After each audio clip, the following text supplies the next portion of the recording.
So I wear two different hats. I work both at the Neurologic Institute and the Orthopedic Rheumatologic Institute.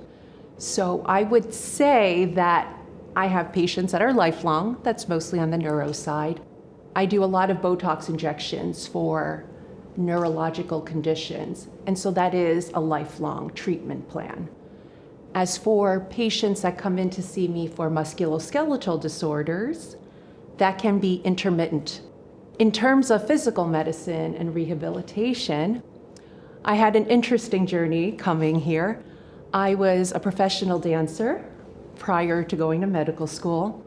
And as a dancer, I sustained many injuries, but fortunately, I was able to work with a team of therapists and doctors who would enable me to get back to my profession, which was dancing.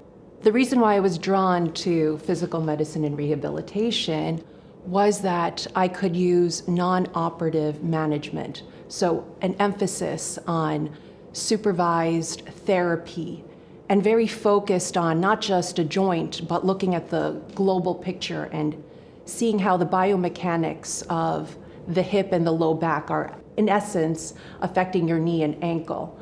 When I start an encounter, my first question is, what do you do? What's your, not just your occupation, but what do you like to do?